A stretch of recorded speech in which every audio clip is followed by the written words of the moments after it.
ઓમ નમઃ સદેભ્યઃ. ઓમ નમઃ સદેભ્યઃ. ઓમ નમઃ સદેભ્યઃ. આતંબને પરમાત્મા હો, શાંતિ સારે દેશ में है देशना सर्वोदय महावीर के संदेश में, महावीर के संदेश में.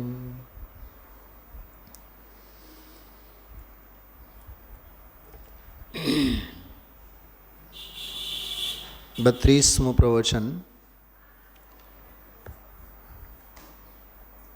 एक महीनो तो पूरो थयो, 30 દિવસ, અને બીજો દિવસ આજે ફરી પાછો બીજા મહિનાનો 32મો પ્રવચન. 3 શ્લોકોને ધ્યાનમાં રાખીને આજનો સ્વાધ્યાય સાંભળવા જેવો હતો. 27, 28 અને છેલ્લી 1, 7, 8, 10 મિનિટમાં 29. 27, 28 અને 29 ત્રણેય શ્લોકોનું અનુસંધાન આજના સ્વાધ્યાયમાં આવ્યું છે. 41 મિનિટ તો 27મા શ્લોક ઉપરની ચર્ચા બધી આવી. હું એક છું, નિર્મમ છું, શુદ્ધ છું. ખાસ કરીને જ્ઞાનીવાળો વિશેષણ જે હતો, જ્ઞાન સ્વભાવે સ્વપર પ્રકાશક સ્વભાવ, કેવળી આત્માને કેવી રીતે જાણે, શુદ્ધ કેવળીઓ કેવી રીતે જાણે, અને પોતે પણ સ્વસંવેદન વડે કેવી રીતે જાણે. 3 જ્ઞાની થયા: કેવળી, શુદ્ધ કેવળી અને પોતે.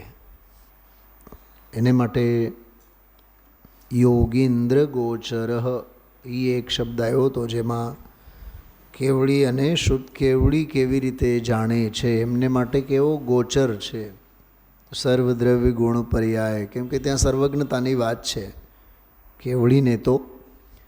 બાકી શુદ્ધ કેવળીને તો દ્વાદશાંગનું જ્ઞાન છે, એટલે સંપૂર્ણ વસ્તુ સ્વભાવની અવગાહના એને છે. થોડીક આ કેવળી અને શુદ્ધ કેવળીવાળો પ્રકરણ હજી જો ઊંડાણથી સમજવું હોય તો આપણે સમયસારની 8મી અને 9મી ગાથા,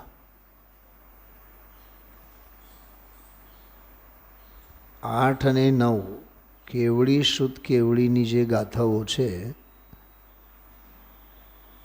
કેવળ જ્ઞાની કેવળ જ્ઞાન વડે કેવળ આત્માને જાણતા હોવાથી કેવળી કહેવાય છે, અને શુદ્ધ કેવળી શુદ્ધ વડે કેવળ આત્માને જાણતા હોવાથી કેવળી જેમ જ શુદ્ધ કેવળીઓ પણ છે. બહુ માર્મિક સંદર્ભને અતિશય માખણ જેવી વાત છે. ઘણીવાર એનો ભાવભાષણ આપણે અત્રે કરીએ છીએ. લોકાલોકને જાણે છે માટે કેવળી કેવળી છે નહીં, કેવળ આત્માને જાણે છે માટે કેવળી છે. ફરીથી બોલું છું, ધ્યાનથી સાંભળજો. કેવળ આત્માને જાણતા હોવાથી કેવળી છે. ભરતભાઈ સમજાય છે કે નહીં? એમ શ્રુતજ્ઞાનીઓ શુદ્ધ કેવળીઓ, શુદ્ધ કેવળી, શુદ્ધ કેવળીઓ શ્રુતને નથી જાણતા, શ્રુત વડે માત્ર આત્માને જાણે છે, કેવળ આત્માને જાણે છે. માટે શુદ્ધ કેવળીઓ પણ કેવળી જેવા છે.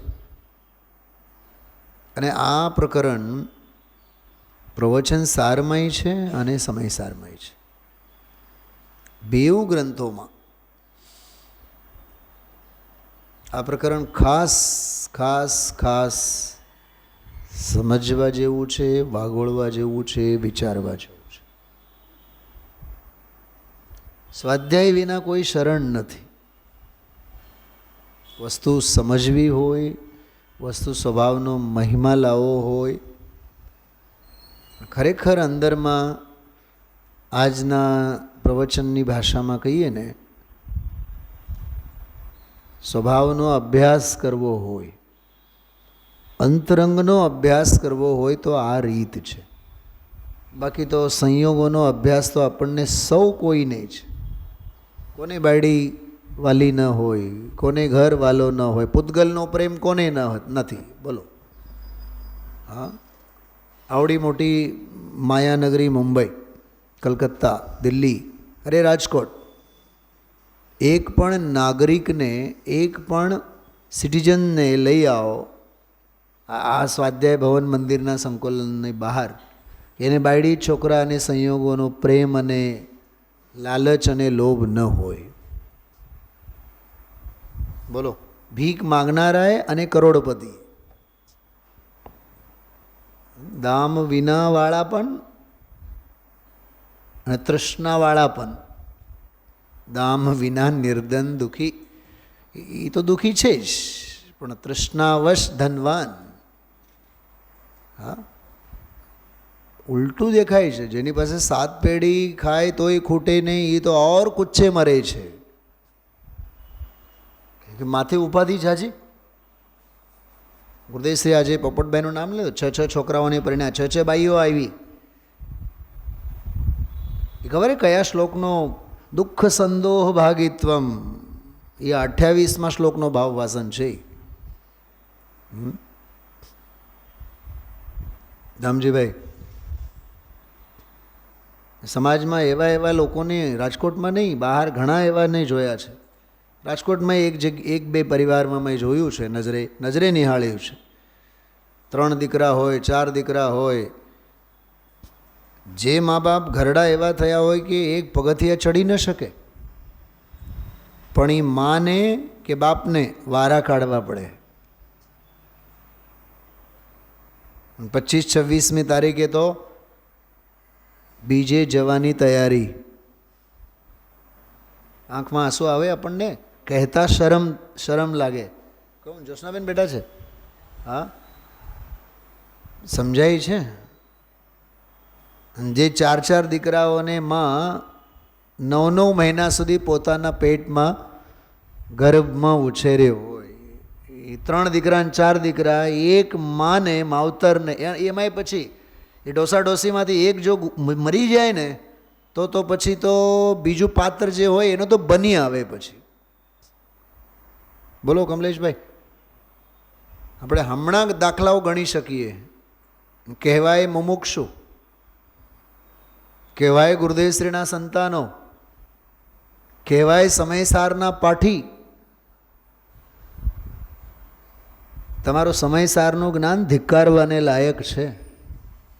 તમારું ધાર્મિક જ્ઞાન આવકારવાને લાયક નથી. બેન જ્યોત્સનાબેન, સત્તા સ્વરૂપ પુસ્તક છે, સત્તા સ્વરૂપ. 2 દિવસથી મેં એક વાત કરી છે હમણાં. પોતાના માતા પિતાની સેવા જો ન કરતો હોય, જૈની કહેવાતો હોય, એ ગ્રહિત મિથ્યાત્વી છે, એવું લખ્યું છે 150 વર્ષ પહેલાં. કેમ કે જે મા બાપે તને આ જૈન કુળમાં અવતાર આપ્યો, આ સંસ્કારો આપ્યા, એની સેવા અને વયાવૃત્તિના ભાવ ન હોય તો દુનિયાની તો ખાક વયાવૃત્તિ કરીશ તું. ગ્રહિત મિથ્યાત્વ છે, એવું સ્પષ્ટ લખેલું છે. લાગે માત્ર ચરણાનુયોગની વાત, પણ આ આખા પ્રવચનમાં રાગ રંગ સંયોગોનો અભ્યાસ, દુઃખના જ દાળિયા દળવાના, અને જ્ઞાન દર્શન સુખ સાતા વીર્ય સ્વભાવ ભાવનો અંદરનો અભ્યાસ, પરંપરાએ મોક્ષ ફળ એને મળે. ગુરુદેવશ્રી કીધું ને, જે એક ઓર રામ અને બીજી કોર ગામ. રામના શરણે જઈશ તો નિરાકુળતા, ગામના શરણે જઈશ તો આકુળતા તો છે જ.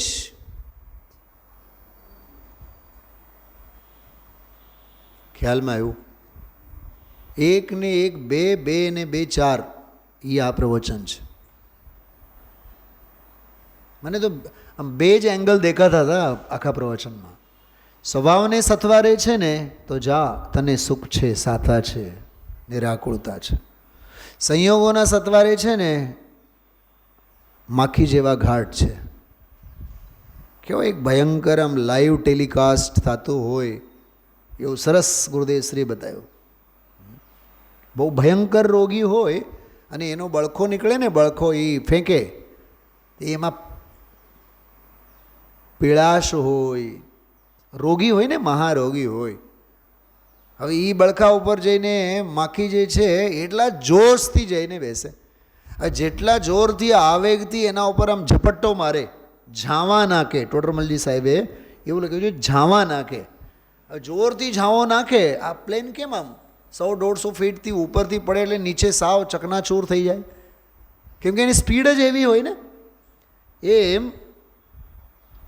એ માખી ઝાવા નાખે ને એમાં, તો એ ચોંટી એવી રીતે જાય કે પાંખો તૂટે તોય એમાંથી. ભરતભાઈ, આ માખીની વાત નથી, આપણી વાત છે. મારો ધંધો, મારો વ્યાપાર, આ બધા ઝાવા નાખવાના બધા અપલક્ષણો છે. ગુરુદેવશ્રીની જ ભાષામાં નૈરોબીના એક પ્રવચનમાં બહુ સરસ છે. મરણ તો આવશે જ. કલાક 2 કલાક સત્સંગ વગેરે કર્યા ન હોય, પુણ્યનાય પ્રસંગો ન હોય તો દેવ અને મનુષ્ય તો થવાના જ નથી. માંસ માછલા ઈંડા ન ખાતા હોય તો નરકે તો નહીં જા. પણ ઘણું કરીને મનુષ્યો, એવું લખેલું છે એમાં, ગુરુદેવશ્રી બોલ્યા છે, ઘણું કરીને મનુષ્યો બધા તિર્યંચ ગતિમાં જવાના. સાંભળો તમે 4-6 વખત તો આપણને ખબર પડશે એની ગંભીરતા. કેમ કે જિંદગીભર માયાચારી જ કરી હોય. પશુના જ પરિણામો સેવ્યા હોય. બેન જ્યોત્સનાબેન બોલે છે કે નહીં ગુરુદેવ? બતાવો, તમે તો એના સાક્ષી છો. હા, એવું બોલ્યા ગુરુદેવ છે. ઘણું કરીને મનુષ્યો પશુ ગતિમાં જવાના, ઢોર ગતિમાં જવા, આડોડાઈ જ કરી હોય પરિણામોમાં. સંયોગોની વૃત્તિ સંયોગને આપે, સ્વભાવની વૃત્તિ સ્વભાવને આપે. એટલું સમજાય છે આપણને.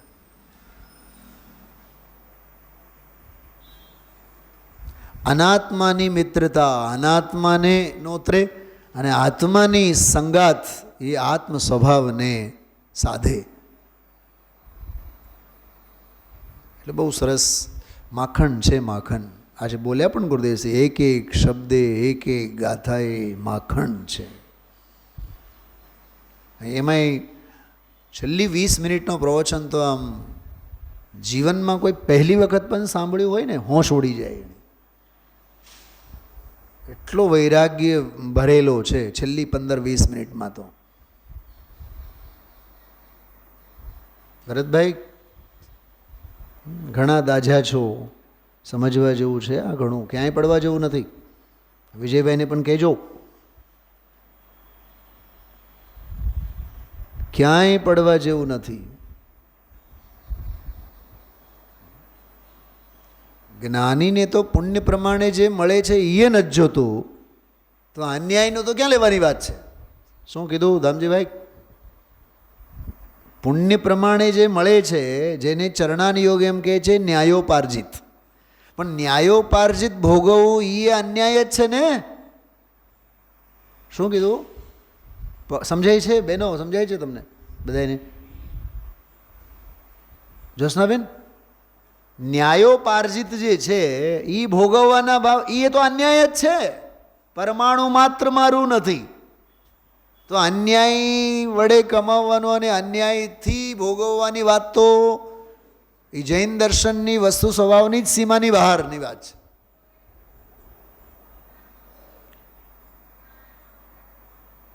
અમે લોકો જ્યારે 11 પ્રતિમાઓ જ્યારે વાંચતા પંચમ ગુણ સ્થાન વર્તીના, તો 7મી પ્રતિમા બ્રહ્મચર્ય પ્રતિમા, એનું બીજું નામ આવે સ્વદાર સંતોષ વ્રત. દાર એટલે પત્ની. તો અમે લોકો એવા વિચિત્ર સવાલો કરતા કે પર સ્ત્રી પ્રત્યે તો ખોટી દૃષ્ટિ નહીં કરવી, ઠીક, પણ પોતાની સ્ત્રી પ્રત્યે તો વિષય ભોગની ભાવના એ ધર્મ. શું કીધું? સ્વદાર સંતોષ વ્રત છે ને એનું નામ. તો પોતાની સ્ત્રીમાં સંતોષ માનવાનો, પણ સંતોષ માનવાનો એ ધર્મ છે કે અધર્મ છે પહેલાં સમજાવો. બોલો ધનજીભાઈ, શું કીધું આ? અરે વિષય ભોગ તો વિષય ભોગ જ છે ને. પર સ્ત્રી, પારકી સ્ત્રી પ્રત્યે તો ખોટી દૃષ્ટિની તો વાત બહુ દૂર, પણ મળેલી પોતાની સ્ત્રીમાં પણ ખ્યાલમાં આવે છે તો એ તો ન્યાયોપાર્જિત છે ને, સમાજ માન્ય છે ને, બધી વાત સાચી, પણ ભોગવવાના ભાવ પાપ છે. ને અમારો તો બધો દીકરો સંભાળે છે, અમે ક્યાંય થડે જતા નથી બેસવા, અમે તો જે કાંઈ છે મળેલ છે 2 રોટલા ખાઈએ છીએ, અમે તો બધું બસ આત્માનું જ કરીએ છીએ, સોનગઢ જઈને અમે 6 મહિના રહીએ છીએ, અમે ક્યાંય કમાવા નથી નતા, ધમાવા નથી જતા, કાંઈ કોઈ ઉપાધિ નહીં, અમે તો બસ જે મળેલ છે ભોગવીએ. હું બોલ્યા એ આ ઘાટ છે આપણા કમલેશભાઈ. એટલે સોનગઢમાં જઈને જે રહે છે ને આપણા જે પણ વડીલો, અને જો આવી રીતની સમજણ જો કરે છે ને તો ચેતવા જેવું છે. ધંધો મૂકી દીધો અને વ્યાપાર મૂકી દીધો, કેટલા વર્ષો થઈ ગયા, હવે તો એ રસ્તોય ભૂલી ગયા, બધી વાત છે, પણ ભોગવટો કરવાની વૃત્તિ તો પડી છે ને.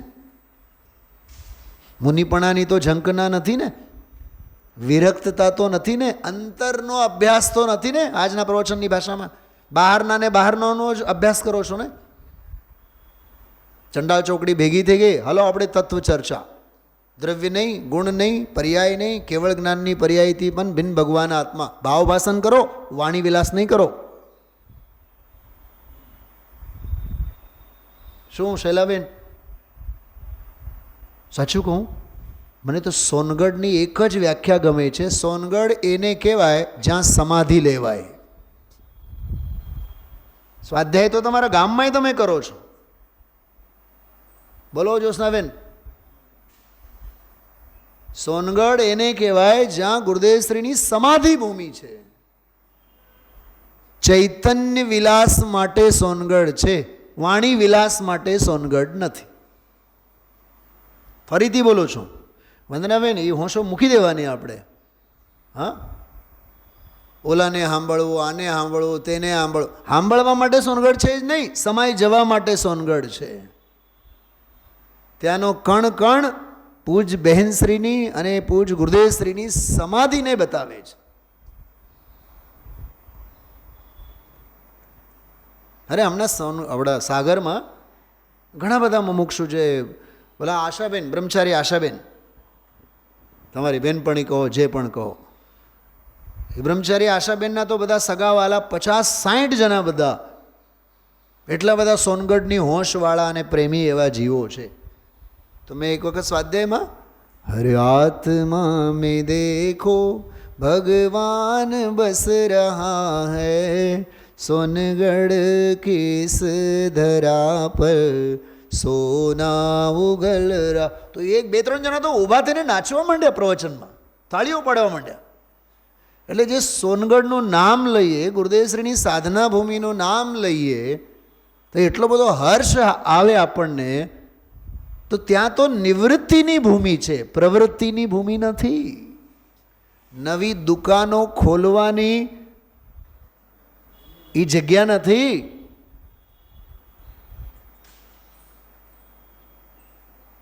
તમે સંકુલનમાં અંદર જાઓ, બધું કોલાહલ શાંત થાય. પરમાગમ મંદિર લો, નંદીશ્વર મંદિર લો, ઓલી ચિત્રશાળા લો, નવું સંકુલન બની છે એની વાત નથી કરતો. ગુરુદેવશ્રીનો વિશ્રામ ગ્રહ લો, ગામની ભાગોળે ત્યાં સ્ટાર ઓફ ઇન્ડિયા લો, સમોશરણ મંદિર લો, ગમે તે જગ્યાને ઇમેજિન કરો, કોલાહલ ન દેખાય આપણને. હોય એ વસ્તુ જુદી છે. ભાવ ભાષણ કરવાની વાત કરો છો. સમોશરણમાં જઈને પણ ભગવાનની વાણી સાંભળવાના ભાવ નહીં થાય, ધ્યાન ધરવાના ભાવ થાય. ખ્યાલમાં આવે છે? હું એ ક્ષેત્રની જે વાત કરું છું, અભ્યાસ અંદરનો હોય, અભ્યાસ બહારનો ન હોય. કમલેશભાઈ, આજનો ફંડા એ છે આજનો. આ પ્રકારે અભ્યાસ હશે તો મોક્ષ મળશે, અને આ પ્રકારે જો અભ્યાસ હશે તો અનંતી આકુળતા છે જ. અભ્યાસના બે પ્રકાર કીધા કે નહીં આજે?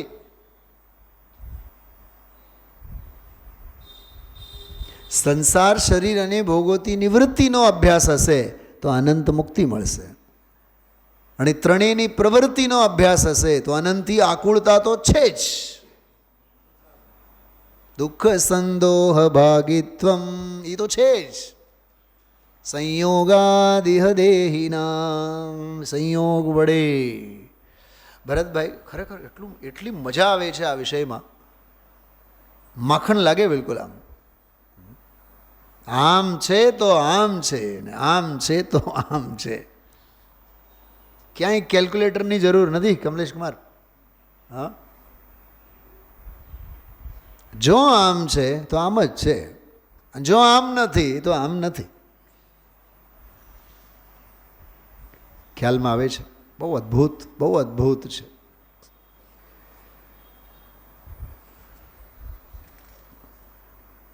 ગઈકાલે જે મેં કીધું હતું હોમવર્ક કેટલા લોકોએ કર્યું છે? એક શુદ્ધ નિર્મમવાળું વિશેષણ મને એકે મોકલ્યું છે મારી પાસે. વંદનાબેને ગઈકાલે જ મને મોકલી આપ્યા છે. મેં તમને કીધું પણ હતું 38મી ગાથા જુઓ, 73મી ગાથા જુઓ. એક શુદ્ધ આના વિશેષણોની વ્યાખ્યા બહુ સરસ કરી છે.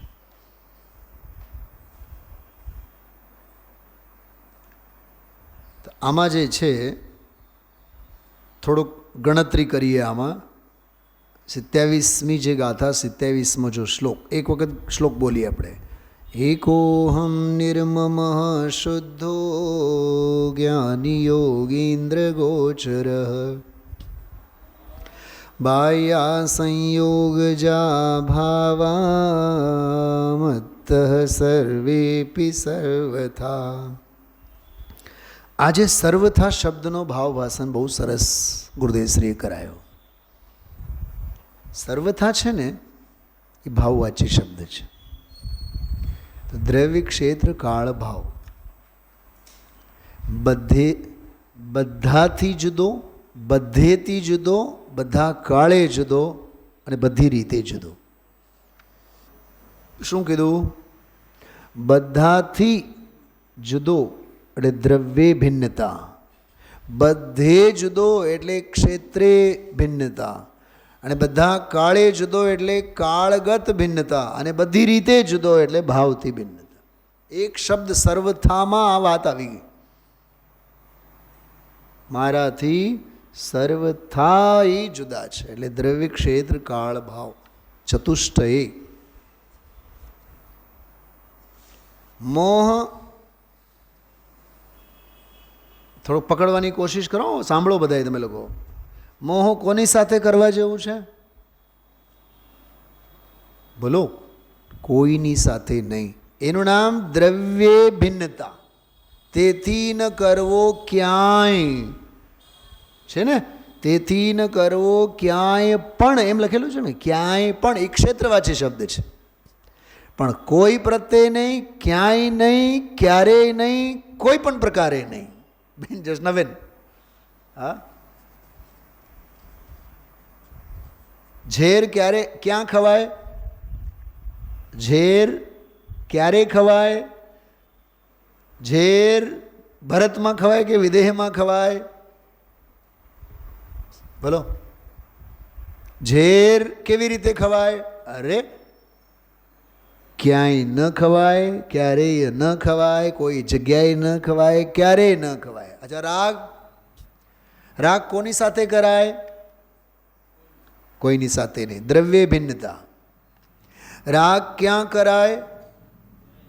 આપણું તો એવું છે, રહીએ છીએ ભરતમાં અને વિદેહના ભગવંતો સાથે રાગ કરીએ છીએ. સિમંદર આપણા તો કહેવાય એને કોઈ દી ના. અરે પણ મૂરખ, તું ભરતનો અને વિદેહના ભગવાન સાથે રાગ? કોઈ સાથે રાગ કરવા જેવું નથી. જો આ ગજબનો વિષય છે, કોઈ સાથે નહીં. અચ્છા, પંચમ કાળમાં રાગ કરાય કે ચોથા કાળમાં કરાય? યાદ રાખજે, ગમે તે કાળે તું કર, રાગ તો તને નોતરશે જ, કાપી જ નાખશે તને.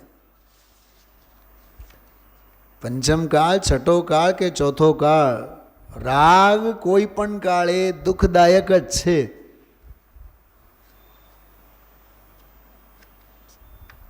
સમજાય છે? કેવી રીતે રાગ? થોડું કરાય, ઓછું કરાય, ઝાઝું કરાય, ઘટ કરાય, પાતળું કરાય, ઝેર ઝેર હોય છે. તો દ્રવ્ય, ક્ષેત્ર, કાળ, ભાવ ચારેય પ્રકારથી ચતુષ્ટયે ભિન્નતા, એનું નામ સર્વથા. બાહ્યા સંયોગજા ભાવા, બહારના જેટલા જે ભાવો છે તે બધા મારાથી સર્વથા ભિન્ન છે.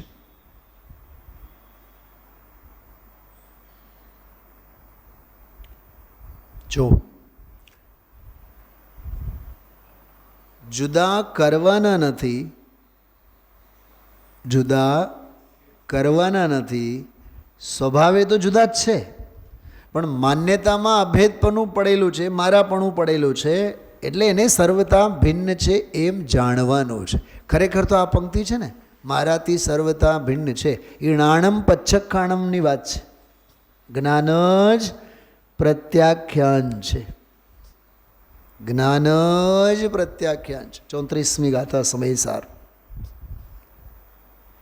બરાબર. આમાં એકની વ્યાખ્યા, નિર્મમની વ્યાખ્યા.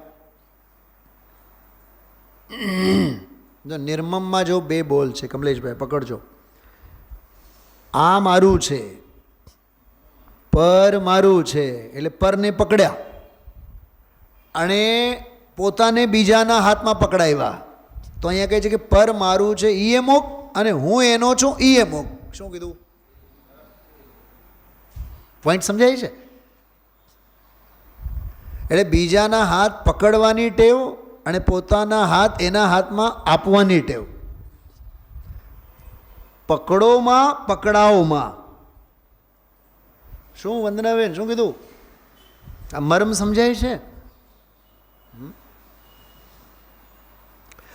માને સંતાન સાથે ઘટપણું અને સંતાનને મા સાથે ઘટપણું. જેમ બાળક માને ચોંટે ને, તો મા પણ ચોંટે. નહીં સમજા? બાળક જ ચોંટે છે એમ નહીં, એ તો બેચારો એ નાનો છે એટલે દુનિયા એને બદનામ કરે છે. 6-8 મહિને, વર્ષે, 2 વર્ષે એ સંતાન આવે, છોકરો આવે કે હોસ્ટેલમાં ભણતું હોય આવે, તો મા પણ રાહ જોઈને બેઠી હોય. સમજો સરપ્રાઈઝ આપે. આજકાલ છે ને ગાંડપણું, રાત્રે 2 વાગે સરપ્રાઈઝ આપે, 4 વાગે સરપ્રાઈઝ આપે. મહાઘોર મોહ છે, ઘોર મોહ છે. શેનો હોય છે સરપ્રાઈઝ બનો? એ મોહની તીવ્રતા છે. પણ દુનિયાને બેસે જ છે ક્યાં વાત. અને કોઈ દી સિમંદર ભગવાનને સરપ્રાઈઝ આપવાનું મન નહીં થાય. થાય રાત્રે 1:30 વાગે આવીને સામાયિક કરવા માટે, હે સિમંદર ભગવાન, I want to give you surprise. તમને હું સરપ્રાઈઝ આપવા માટે આવ્યો. એ બિચારો તો આખી રાત રાહ જોઈને બેઠો હોય. 12 કલાક એકાસન ઉપર જ હોય સિમંદર ભગવાન. આપવું હોય તો ભગવાનને આપને, તું જીનવાણીને આપ, શાસ્ત્રને આપ. સરપ્રાઈઝ નહીં, રાગી રાગને આપે. કશાહી કશાયોના. હા નિર્મલાબેન, દીકરો સિંગાપુરની સરપ્રાઈઝ ટિકિટ આપે, ઓસ્ટ્રેલિયાની ટિકિટ આપે, શિખરજીની ટિકિટ કોઈ દી આપે? એ રાજુ બેટા બોલ. હા, અમિતભાઈએ કોઈ દી નિર્મલાબેનને, મમ્મીને, મમ્મી આવતીકાલે તમારો જન્મદિવસ છે, તમારે ફ્લાઇટથી શિખરજી જવાનું છે, હરામ કોઈ દી શિખરજીની ટિકિટ આપી હોય તો? રાગી રાગની જ ટિકિટ આપે. વૈરાગ્યને વીતરાગતાની શા માટે આપે? થોડુંક વિચારજો, આમ છાતી ઉપર હાથ મૂકીને વિચારજો. અચ્છા, દીકરાનો તો સમજાય છે, પણ માને પણ એ બહુ ગમે. મારો દીકરો તો ખરેખર દેવનો દીધેલો, અમે તો 20 આંગળે ગોરમાને પૂજીને આવ્યા છીએ, માટે આ ભાવમાં આવો દીકરો મળેલો છે. આને કહેવાય ઓલા પીળા બળખામાં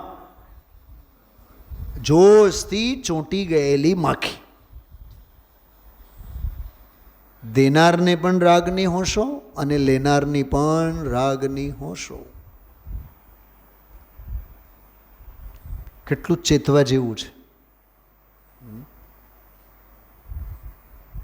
બધેથી ડ્રાય થાવ એમ કહે છે જનવાણી.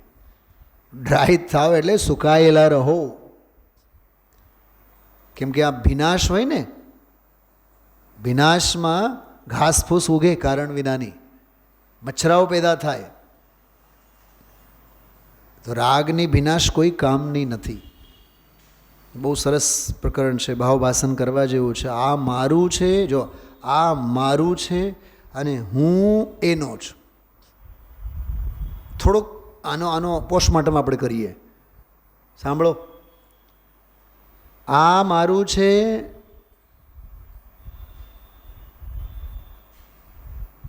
પર પ્રત્યે મમત્વ બુદ્ધિ, અને હું એનો છું એ એકત્વ બુદ્ધિ. શું કીધું? હું એનો છું એકત્વ બુદ્ધિ, પર મારું છે મમત્વ બુદ્ધિ. અને જ્યાં એકત્વ ને મમત્વ બુદ્ધિ હોય ત્યાં નિયમથી કર્તૃત્વ બુદ્ધિ હોય, અને કર્તૃત્વ બુદ્ધિ છે તો નિયમથી ભોક્તૃત્વ બુદ્ધિ છે. એકત્વ, મમત્વ, કર્તૃત્વ અને ભોક્તૃત્વ, આ ચંડાળ ચોકડી ભેગી જ હોય. ફરીથી બોલું છું, ધ્યાનથી સાંભળો. એકત્વ, મમત્વ, કર્તૃત્વ અને ભોક્તૃત્વ, આ ચારે નિયમથી હોય. અને જ્યાં સહજ જ્ઞાતાપણું, સહજ જ્ઞેયપણું શૈલાબેન પ્રગટે, આ ચારે કક્કડ ભૂસ થાય. એકત્વ, મમત્વ, કર્તૃત્વ અને ભોક્તૃત્વ બુદ્ધિ. અને હજી એક પાંચમું કહીએ, સ્વસ્વામિત્વ બુદ્ધિ, એ રહે જ નહીં. શું સમજાય છે બેનો? સાંભળો, એક દાખલો આપું તમને. અમે લોકો જ્યારે બીએડમાં હતા ને, બીએડ ભણતા 96 સમથિંગ, 95, 96માં, મેં તમને દાખલો પણ આપ્યો હતો એકવાર. અને ગુરુકુલમાં હતા ત્યારથી જ રસોઈ બસોઈ બનાવવાની બધી હોંશો તો હતી જ, શીખવાડતા ગુરુજી અમને. બીએડમાં એ કોઈ અમસ્ત હોંશ જાગી, આપણે ભીંડાના શાક બનાવીએ. હવે એવા મૂર્ખાઓ એમાં નાયકા પાણી, ભીંડોનું તો પરમ કલ્યાણ થાય જ. હવે જે શાક બની, અમારી ચંડાળ ચોકડી મિત્રોમાંથી કોઈ ખાવા તૈયાર નહીં. અમે બનાવ્યા હતા એટલે 2, 4, 6 ઘાસ તો શરમ ધરમને લીધે ખાવું જ પડે. આ પોતે હાથેથી જ કરેલું છે. હું તમને એકત્વ, મમત્વ, કર્તૃત્વ, ભોક્તૃત્વની વાત કરું છું. અને જેની ઘરે અમે લોકો પીજી તરીકે રહેતા, એની ગાય હતી. એ ગાયને નાખી તો ગાયે ખાવા તૈયાર નહીં. એટલે ગાયને પણ એવું ભેદ જ્ઞાન કે મૂર્ખાઓ એમાં તમે પાણી નાખ્યા છો. પણ આપણે કરેલું છે ને, નહીં સારું છે, ખાઓ, બહુ સરસ છે, ખાઓ. પોઈન્ટ સમજાય છે શું કહો છો? આ દીકરીઓ સમજો કે નાની ઉંમરથી જેમ રોટલી બનાવતા શીખતી હોય, માં શીખવાડતી હોય, ભલે એને ઓસ્ટ્રેલિયાનો નકશો થાય કે ભારતનો નકશો, બહુ જ સરસ, ગોળ થયેલી છે. તારા મગજમાં ગોળ ક્યાં છે? એ ભારતનો નકશો છે. પણ પોતે કરેલું છે ને.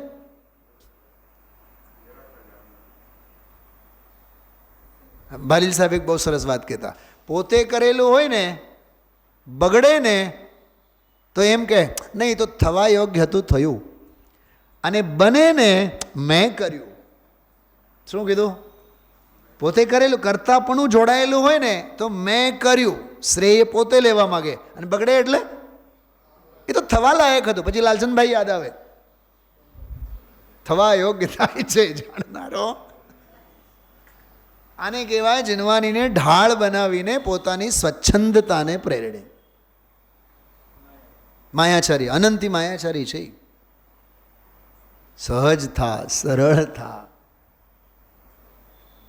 શું શલાબેન? હા, જીનવાણીના સિદ્ધાંતોને પણ પ્રયોગમાં લેવા માટે જીવ બહુ તૈયાર છે. એટલે આ મારું છે અને હું એનો છું. બેઉ તરફી મમતા એટલી ઘટ સાંકળ.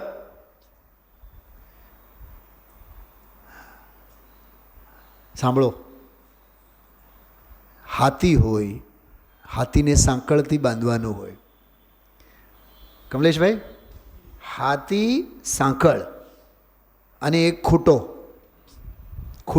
જે ખૂટા સાથે ઓલા સાંકળને બાંધવાનો અને સાંકળ હાથીના પગમાં બાંધવાનો.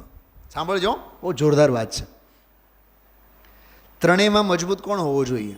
હાથી તો છે જ, હાથી તો એ તો મજબૂત છે, સાંકળ મજબૂત જોઈએ. અચ્છા, ઓલો ખૂંટો, ભરતભાઈ બોલો. ખૂંટો એટલે દ્રષ્ટિ, સાંકળ એટલે સદાચાર, સ્વાધ્યાય, અભ્યાસ, જીવન. અને મોહરૂપી હાથી તો મજબૂત જ છે. જો ખૂંટો ઢીલો હશે તો ખૂંટા સાથે જ ઉખેડીને, સમજાય છે? અને સાંકળ ઢીલી હશે તો સાંકળને પણ તોડી ફોડી નાખશે. આપણા જીવનમાંનો સદાચાર અને સ્વાધ્યાય વગેરે સાંકળ જો ઢીલી હશે તો મોહરૂપી હાથી રહેવા નહીં દે. અને દૃષ્ટિ પોચી હશે તો જય સ્વામિનારાયણ, જય સત્યનારાયણ. એ 33 કરોડોમાં ખબર ને કેટલાની જઈને ચમત્કારને નમસ્કાર કરે. ખૂંટો એટલે દ્રષ્ટિનો વિષય. જાગતો જીવ ઊભો છે એ ક્યાં જાય, એ ખૂંટો પહેલાં એવો ગાઢો કે હાલે જ નહીં. દ્રષ્ટિ અડગ, સાંકળ પણ અટલ, તો અટલ બ્રિજ બને. રાજકોટનો અટલ બ્રિજ બને પછી. હા, ખૂંટો એ દૃષ્ટિનો જ વિષય છે, એટલે સ્વભાવ ભાવનો માર્ગ આ જ છે, આ સિવાય બીજો કોઈ માર્ગ નથી. એ ખૂંટો છે. અને સાંકળ આવો અભ્યાસ કરવા જેવું છે.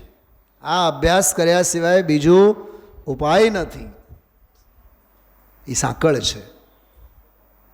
અને મોહનો હાથી તો માથે ઊભો જ છે. હવે એને જો બાંધી રાખવું હોય, એને કંટ્રોલમાં રાખવું હોય તો દ્રષ્ટિએ સમ્યક સુદૃઢ અને આગમનો અધ્યાત્મનો અભ્યાસ, એ સાંકળ પણ સોલિડ હોવી જોઈએ. આપણી સાથે કરુણતા એવી છે, આપણો હાથી તો મજબૂત ને મજબૂત થતો જાય. રોજ 100-200 કિલો વજન એમાં વધતો જાય, મોહમાં વધારો થતો જાય. અને સાંકળ જેવડી છે એ તકલાદી બનતી જાય. અને ખૂંટાનો તો કાંઈ ખબર જ નહીં, ખૂંટો ક્યાં રહેલાય છે. શું સમજાણું દેવીબેન? એટલે સૌથી પહેલાં તો અભિપ્રાય ચોખ્ખો કરીએ, શ્રદ્ધા નિર્મળ બનાવીએ, દ્રષ્ટિ દ્રઢ કરીએ, તો આ સ્વાધ્યાય, અધ્યયન, ચિંતન, મનન, ગુરુદેવ, બેનશ્રી, શ્રીમદજી આ બધા કામના છે. ખોટ જ દ્રષ્ટિમાં હોય કમલેશભાઈ તો આ શું કરવાના છે? હજારો સાંભળો ને તમે પ્રવચનો, કાંઈ ફેર નથી પડવાનું. વૃત્તિ વહે નિજ ભાવમાં, એમ હોવું જોઈએ. વર્તે મોહાવેશમાં એમ નહીં. બંધ મોક્ષ છે કલ્પના, ભાકે વાણી માય, વર્તે મોહાવેશમાં, શુષ્ક જ્ઞાની તે આય. આવા ઘાટ થશે. એટલે આ મારું છે અને હું એનો છું એવો અભિનિવેશ, મિથ્યા માન્યતા, એનાથી રહિત જે હોય એનું નામ નિર્મમ. શુદ્ધવાળો વિશેષણ આવ્યું એમાં દ્રવ્ય કર્મ, ભાવ કર્મ આદિકથી રહિત. થોડુંક એની મારે તમને વાત કરવી છે. થોડુંક જુઓ તમે લોકો, ભાવાર્થ જે ટીકામાં લખેલ છે ને, બીજો ફકરો, ઓરિજિનલ ફકરો કાઢજો. સંયોગથી એટલે કે દ્રવ્ય કર્મના સંબંધથી. મળ્યું? પાન નંબર મળ્યું હોય તો મને કહો ઝડપથી. 27મો શ્લોક, એનો ઓરિજિનલ ભાવાર્થ. પેજ નંબર બોલો. 23મા પેજ ઉપર જો, ઝડપથી જો. સંયોગથી એટલે કે દ્રવ્ય કર્મના સંબંધથી. શૈલાબેન પકડજો, આમાં બહુ માર્મિક ન્યાય મારા મગજમાં આવ્યો હતો એટલે હું કહું છું. સંયોગથી એટલે કે દ્રવ્ય કર્મના સંબંધથી. બરાબર? આ કર્મ થયા, દ્રવ્ય કર્મ. જે દેહાદિક ભાવોનો મારી સાથે સંબંધ પ્રાપ્ત થયો એટલે નો કર્મ. એટલે દ્રવ્ય કર્મો ઈ કર્મ, પકડજો, દ્રવ્ય કર્મો ઈ કર્મ અને દેહાદિકી નો કર્મ. ફરીથી બોલું છું, ધ્યાન આપજો બધા, ફરીથી બોલું છું, ધ્યાન આપજો. દ્રવ્ય કર્મ ઈ કર્મ અને દેહાદિક નો કર્મ, અને બેઉ વચ્ચે સંબંધ સ્થાપનારા વિકારી ભાવો ઈ ભાવ કર્મ. કર્મોને ક્યાં ખબર છે કે મારે જીવ સાથે બંધાવવાનો છે, અને નો કર્મોને સંયોગોને ક્યાં ખબર છે કે મારે જીવ સાથે ભળવાનો છે. એ બેઉનું જોઈન્ટ કરનારો કોણ છે? ભાવ કર્મ. શું સમજાણું? ઘણીવાર એવું થાય ને કે પતિ પત્ની હોય અને માથાકૂટ થયું હોય અને ડાયવોર્સ સુધી વાત પહોંચી હોય, પણ 6 મહિનાની 8 મહિનાની દીકરી હોય તો કવિઓ કેવું દે મારે? પતિ અને પત્ની છૂટાછેડા લેવા જતા હતા, પણ બેઉ વચ્ચે સુલેહ કરીને એક ડોરમાં બાંધી રાખવા માટે આ એક સોનાની દોરી જેવી દીકરી કામ કરી. એ દીકરીના ભોગે બેઉ જણા છૂટા પડતા હતા, ભેગા થયા. આવું બધું ઘણું આવે છે. તો ઓલી દીકરી છે ને એ ભાવ કર્મ છે, અને ઓલા બેઉ દ્રવ્યને નો કર્મ છે. દ્રવ્ય કર્મ આપમેળે બંધાવવાના નથી, નો કર્મો આપમેળે ભેગા થવાના નથી. એ બેઉને જોઈન્ટ કરવાનું, જે અટેચ કરવાનું કામ છે ને, એ ભાવ કર્મ કરે. તો ભાવ કર્મ નિજ કલ્પના માટે ચેતન રૂપ. અને એ વચ્ચેની કડી જ જો ગાયબ થાય, કઈ મોહ રાગ દ્વેષ વાળો ભાવ કર્મ જ ગાયબ થાય, તો દ્રવ્ય કર્મ બંધાવવાના નથી, નો કર્મ મળવાના નથી. છે ને? કંઈક સમજાય છે? નિષ્કષાય અને વીતરાગ ભાવ જ રહે, ભાવ કર્મ ન રહે, તો બંધાયેલા કર્મો પણ ખરી જવાના, મળેલા સંયોગો પણ બધા છૂટી જવાના. એનું નામ મોક્ષ છે. શું સમજાય છે વંદનાબેન? ખ્યાલમાં આવ્યું મેં જે કીધું? આ દ્રવ્ય ભાવ અને નો કર્મ વચ્ચેની જે કડી છે, ભાવ કર્મની છે. એ એક બહુ માર્મિક વાત એમાં હતી.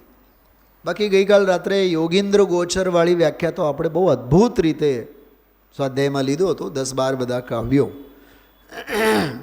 આમાં એક 3 પોઈન્ટ યાદ રાખો, મને બહુ આનંદ આવ્યો. એ ગઈકાલે પણ હતો, આજે પણ હતો. કમલેશભાઈ, કેવળીઓ આવું જાણે છે, શ્રુત કેવળીઓ આવું જાણે છે, અને હું પણ આવું જાણું છું. શૈલાબેન, કેવળીઓ આવું જાણે છે અને શુદ્ધ કેવળીઓ આવું જાણે છે, એ આગમ છે. હું આવું જાણું છું, એ અધ્યાત્મ છે. કેવળી અને શુદ્ધ કેવળી આવા જાણે છે, એ પ્રવચનસાર છે. હું આવું જાણું છું, એ સમયસાર છે. બેનો, પંચરત્ન, તમને 6 દ્રવ્યના સમૂહને વિશ્વ કહેવાય. આ વિશ્વને પૂછું છું, તમને 6ને પૂછું છું. શું કીધું? આ બોલો દીપાલીબેન, લીના બોલ, શું કીધું મેં હમણાં? લખીને બતાવશો? 6 જણા હમણાં જે મેં કીધું એ ધ્યાન રાખવા જેવું છે. હા, કેવળીઓ આવું જાણે, શુદ્ધ કેવળીઓ આવું જાણે, એ તો પ્રથમાન યોગની શૈલીમાં પરમાત્માની વાત છે, એ તો પ્રવચનસારની વાત છે. પણ હું એવો જાણું છું, એનું નામ અધ્યાત્મ છે, દ્રવ્યાન યોગ છે. રિયલ અધ્યાત્મ તો એ છે. એટલે એના પછીના શ્લોકમાં કીધું, નમે મૃત્યુ કુતો ભીતિ. આહા, એટલું સરસ છે ને, આ મસ્ત માખણવાળો શ્લોક છે. મને મૃત્યુ જ નથી તો ભીતિ સે નહીં, વ્યાધિ નથી તો વ્યથા સે નહીં, હું બાળક નથી તો વૃદ્ધ શેનો, નથી હું યુવા, કેમ કે આ બધા પૂતગલની રચના છે. શું સમજાણું? નમે મૃત્યુ કુતો ભીતિર, 29મો શ્લોક કાઢો. નમે મૃત્યુ કુતો ભીતિર નમે વ્યાધિ કુતો વ્યથા ન અહમ બાલો ન વૃદ્ધોહમ ન યુવૈતાનિ પૂતગલે. નમે મૃત્યુ, મને મૃત્યુ નથી, કુતો ભીતિ, મને ડર શેનો, નમે વ્યાધિ, મને રોગ નથી, તો વ્યથા શેની, ન અહમ બાલો ન અહમ વૃદ્ધો ન યુવા, હું યુવાને નથી, વૃદ્ધે નથી, બાળકે નથી, કેમ કે એતાની પૂતગલે, આ બધા પૂતગલની રચના છે. કેટલી સરસ વાત. હા, આના ઉપર તો ગુરુદેવશ્રી આવતીકાલે વિશેષ વ્યાખ્યા કરશે. બરાબર. જો આ સમાધિ શતકનો શ્લોક આવ્યો તો આજે 62મો શ્લોક, હા, જેનો સરસ વિવેચન ગુરુદેવશ્રી કર્યું આજે. સ્વબુદ્ધ્યા યાવદ ગૃહ્ણીયાત કાયવાક્ચેત સાંત્રયમ સંસારસ્તાવદેતેષામ ભેદાભ્યાસે તુ નિર્વૃત્તિ. આપણે સમાધિ શતકના સ્વાધ્યાયમાં પણ જોરદાર આની બધી ચર્ચા કરી હતી. ત્યાં સુધી સંસાર છે, બરાબર, જ્યાં સુધી સ્વબુદ્ધિએ આત્મબુદ્ધિએ સ્વીકાર છે મન વચન કાયા વડે, અને ભેદાભ્યાસે એટલે ભેદનો અભ્યાસ હોય ત્યાં નિવૃત્તિ છે. મળ્યું તમને હું ક્યાં વાંચું છું? હજી કેટલા લોકો તો પાના જ ફેરવો છો. 28મો શ્લોક, 28મી શ્લોકની ટીકામાં, ઓરિજિનલ ટીકા જ્યાં છે એમાં જુઓ. જ્યાં સુધી શરીર, વાણી અને મન એ ત્રણને એ મારા છે એવી આત્મબુદ્ધિથી ગ્રહણ કરે છે. જો આત્મબુદ્ધિ શબ્દ છે, આત્મબુદ્ધિથી ગ્રહણ કરે ત્યાં સુધી સંસાર છે, અને જ્યારે તેમનાથી ભેદ બુદ્ધિનો અભ્યાસ કરે છે ત્યારે મુક્તિ થાય છે. જો આ 2 અને 2 4, કેટલી સરસ વાત.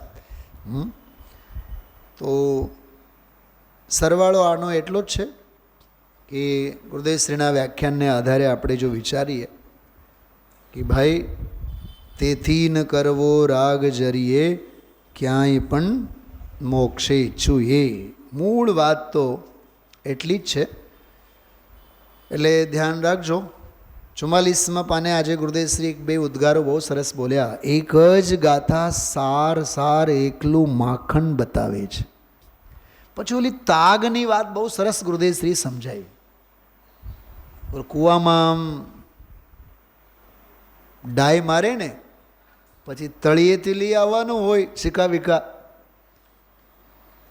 તો માથું તો કાંઈ ઝટ દઈને બહાર નહીં આવે, તો હાથમાં ઓલો સિક્કો લઈને આમ બતાવવાનું. અમે લોકો એ કર્યા છીએ ગુરુકુલમાં. અમારા ગુરુજી સિક્કા નાખે, એક સિક્કો, અને કૂતરાઓની જેમ અમને 5 જણાને મોકલે અને કહે કે એક સિક્કો 1 રૂપિયાનો અંદર છે, જે પહેલાં લઈ આવશે એને 1 કેળા મળે, 1 બનાના મળે ખાવા માટે. એ કેળાના લોભમાં અંદરમાં જઈને એ લઈ આવવાનું, પણ માથું તો ઝટ બહાર નહીં નીકળે, એટલે આમ લઈને સૌથી પહેલાં હાથ આમ કરીએ. ગુરુદેવશ્રી આખો દ્રશ્ય જે બતાવ્યા, દરબારનો ઓલો કૂવો અને આન તેન બધું. પણ આમાં મૂળમાં વાત એટલી જ હતી કે તાગ મેળવો, તળિયા તપાસો. એમ એ તાગ મેળવો એટલે અહીંયા એ તળિયા તપાસવાની બહુ સરસ વાત આજના પ્રવચનમાં એ આવી છે. ચલો આગળ 2-3 વાક્ય વાંચો. જો 46મું પાનું, 46, ઝડપથી પાનું ખોલો બધાય. ઓલા શોભાલાલ શેઠ સાગરવાળા બીડીનો ધંધો, એને યાદ કરીને એક બહુ સરસ વાત કરી. 46મા પાના ઉપર જો વચ્ચે જોજો, કહે છે કે જેટલું બહારમાં, એ જે વાક્ય છે ને ફકરો, એમાં જો જેટલો ભગવાન આત્મા પોતાના અનાકૂળ આનંદ સ્વરૂપનો આશ્રય છોડી જેટલું પર સંયોગોમાં આમ લક્ષ કરે, સંબંધ કરે, એટલો દુઃખનો ભોગતા થાય. દુઃખના સમૂહનો ઢગલો ભોગવે, એમ કહે છે. પાના નંબર 47, બોલો મુંબઈવાળો ડાયલોગ. એના પછી જેટલો ભગવાન આત્મા પોતાનું આનંદ સ્વરૂપ અનાકુળ શાંત રસનો કંદ પ્રભુ આ આત્મા એવો છે, એનું લક્ષ્ય છોડીને જેટલો પરદ્રવ્યનો સંબંધ કરે એટલા દુઃખના ગંજના ઢગલાને અનુભવે.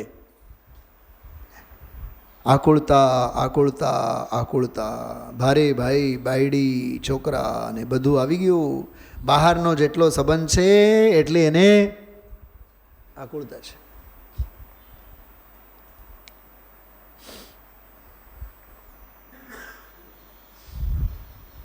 શોભાલાલ બોલે છે, શેઠ, મોટરથી જલ્દી મુસાફરી થાય. બરાબર?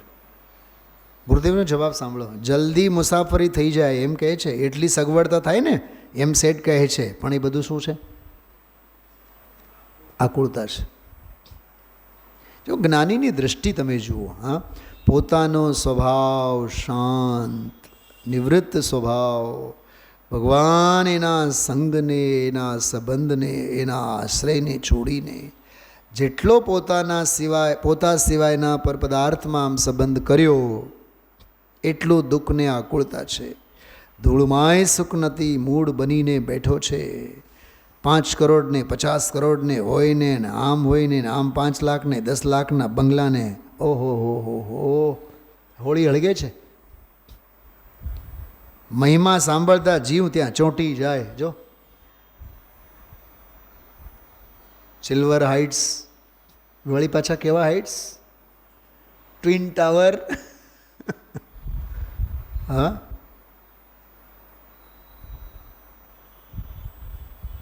મમતા કી પતવાર ન તોડી આખિર કો. મોક્ષ માર્ગનો સંબંધ કેવો તોડી નાખ્યો, કેવા ઘાટ છે. આમાં બળખાનો દાખલો અને માખીનો દાખલો ગુરુદેવશ્રીએ આપેલો છે. એમાં તો એવું બોલ્યા ગુરુદેવશ્રીએ, બધા કર્મના નિમિત્તથી મળેલા બધા સંયોગો બળખા જેવા છે, ચીકણા બળખા. ત્યાં સંબંધ જેટલો કરે એટલો આકુળતાથી ચોંટી જશે, દુઃખી થશે. બહુ સરસ. આમ ગુરુદેવના પ્રવચનમાં તો એવું જોરદાર આવે છે ને બધું. ચલો, સમય બસ પૂરું થવામાં છે, 10:15. થોડોક આજે અહોભાવવાળો વિષય અને ખાસ કરીને ઇષ્ટોપદેશનો અર્થઘટન, હિતકારી ઉપદેશ, કલ્યાણનો ઉપદેશ. તમે પોતે તો વાંચજો જ. 48મા પાને છેલ્લો ફકરો અને આખો 49મું પાનું. કીધું ને આજે છેલ્લે 15-20 મિનિટનો આખો બહુ વૈરાગ્યવાળો વિષય છે. એ આ બહુ સરસ વિષય આજે આવેલું છે. જો 48મા પાને જુઓ, નીચે સાવ વીતરાગની વાત એવી આકરી લાગે. કંઈક કંઈક થોડું થોડું બહારનું રાખીને કહેતા હોય ને તો ખબર પડે. સર્વજ્ઞ પરમેશ્વર ત્રિલોકના તીર્થંકર દેવ, જેને એક સમયમાં 3 કાળ 3 લોક જણાના, એ ભગવાનના મુખમાંથી વાણી ઈચ્છા વિના આવી, એને શાસ્ત્ર કહે છે. એ શાસ્ત્રમાં આમ સ્વરૂપ વર્ણવાય છે. આ ઇષ્ટોપદેશ, આનું નામ ઇષ્ટોપદેશ. કમલેશભાઈ જો ભાવભાષણ કેવું કરાવે છે.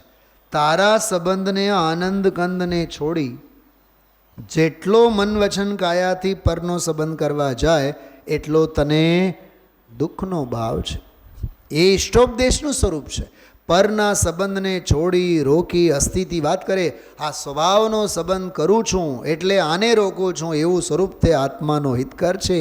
એવો ઉપદેશ એ પણ હિતકર છે. એ સિવાય કોઈનો ઉપદેશ એવો આવે કે પર પદાર્થના સંબંધથી કંઈક આત્માને ધર્મ થાય, એ ઇષ્ટોપદેશ નથી.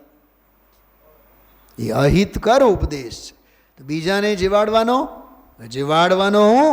અહીં તો દેવગુરુ શાસ્ત્રની ભક્તિનો ભાવ પણ આકુળતા છે.